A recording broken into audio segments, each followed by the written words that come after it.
This isn't just a one-off for you. In fact, you measure and monitor feedback from your employees on an ongoing basis. Could you tell us why you do this? I guess it's like everything. If you don't continue to see where you're going, the fog will come down and you'll get lost. If we can get the feedback directly from our employees as opposed to second guessing it at a management level, then we can really quickly adjust, I guess, what our strategy is for the following year. And the key thing that we learnt from our people was that we weren't managing poor behaviour or substandard performance well, and people were signalling they wanted to be in a high performance culture or environment. And so when we did actually seriously focus on that and we had to manage out a few people, it was really positively viewed by the rest of the staff, which was sort of counterintuitive, I suppose. Well, I guess, fundamentally, being a leader, you want your staff to be happy in their workplace. So, the big thing is I actually just want to have happy staff. So that's the big reason we do it. We find it very... well, it's a great tool. We have an HR manager, and it's a great tool for that sort of professional person. And it's good for the management of the company too, I think, to see the results coming in, and the fact that we've progressively improved our score and our results every time we've entered is a sign that it's working and it has a meaning for everyone in the company. So as an outcome, we're delighted. We're going to continue to be part of it, and we want to win it.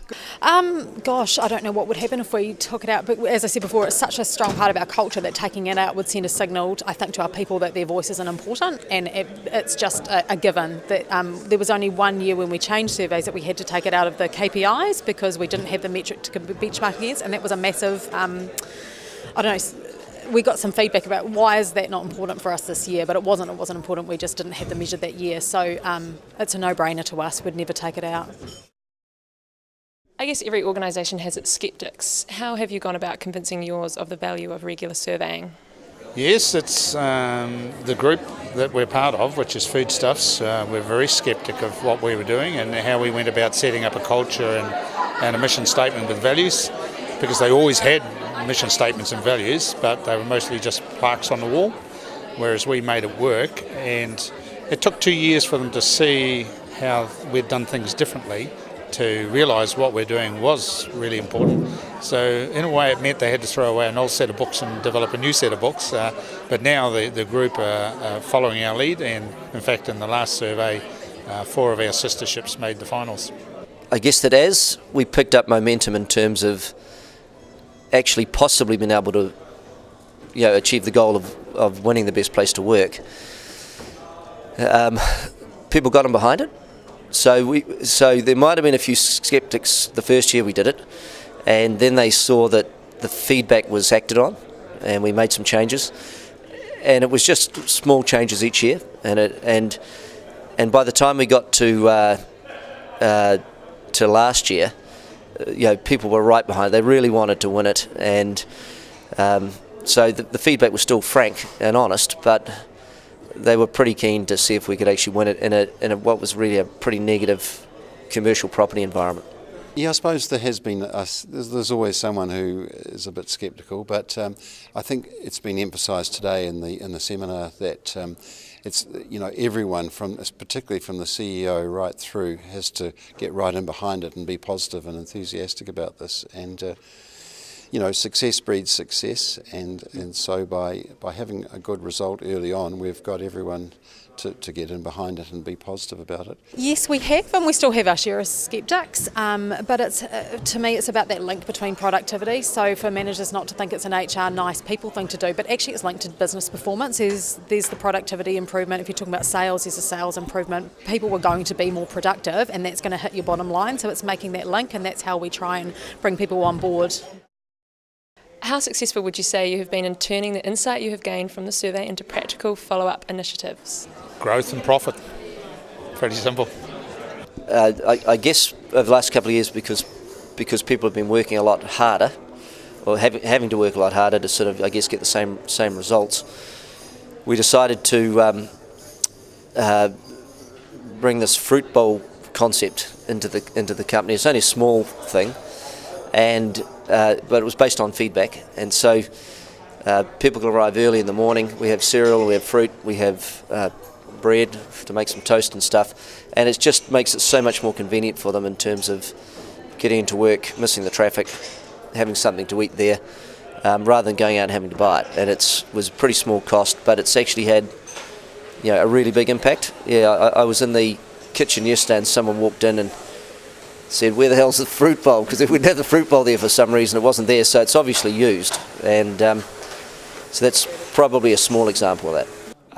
It was very, I suppose it opened my mind in 2008. We were poor at three things. Now, I probably can't say the three things, but they were the remuneration. People thought they earned too little, which is pretty normal, but also it was more the appraisal system wasn't particularly good.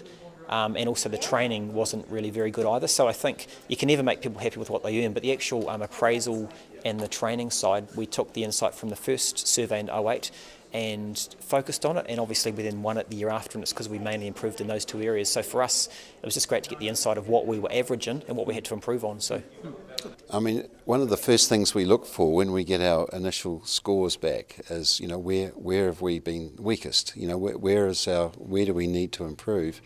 And in the area, for example, of giving feedback and the questions around that particular topic, we weren't as strong as we could have been. So we've worked hard at that, and we saw an improvement in our score.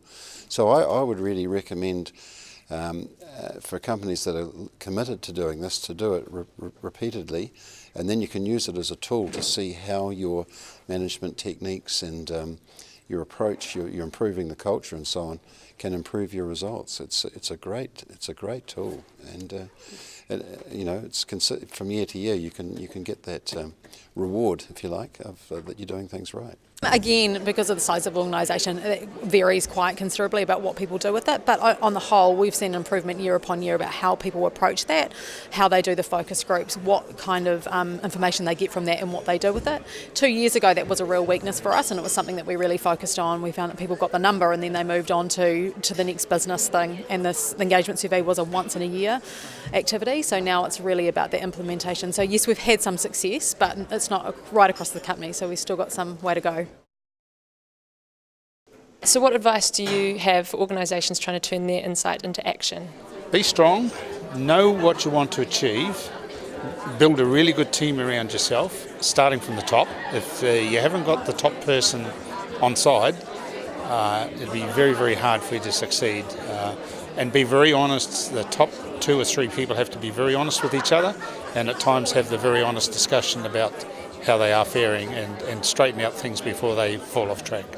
Well, I guess it's all around making sure you've got the right people, and if you have got if you've got some skeptics or some detractors or some negative people within your organisation that don't fit with your overall culture, then they're probably best not being there, and that's just the reality, because there might be 2 or 3 of them, but they detract way greater than their numbers, and so I guess it's really about making sure that you've got people that are aligned, not just in terms of where the organisation's going, but are aligned personally in terms of their own values and beliefs. I would say don't give up. If you have the right attitude and if you want to do well, you obviously will, but I think the only way to do well is to have regular measurement. So that means getting out, talking to your staff and actually finding out, are the improvements you're trying to make working? Are they noticing them? If they're not noticing them, obviously you're doing something wrong. So I think really you just have to have real-time feedback that you actually are going forward and not standing still with the whole employee engagement and the best workplace side of things, yeah. The 2 things to me is not just going about what the survey says, but using that as the benchmark to go and talk to your people about it. So then having that focus group, what do you mean by this? What is it? What are the specific examples? I think quite often we see managers going, I knew that was an issue, and then they rush off and try to solve it without talking to the people. So that's a key thing. And the other thing is keeping the annual focus on it and not having it become an annual process. So every time the survey is, we'll do a rush and see what we've done from the year. But every 2 months at least, or every month, having it on the agenda so engagement is something that is talked about year upon year. Month upon month, just like any other KPI.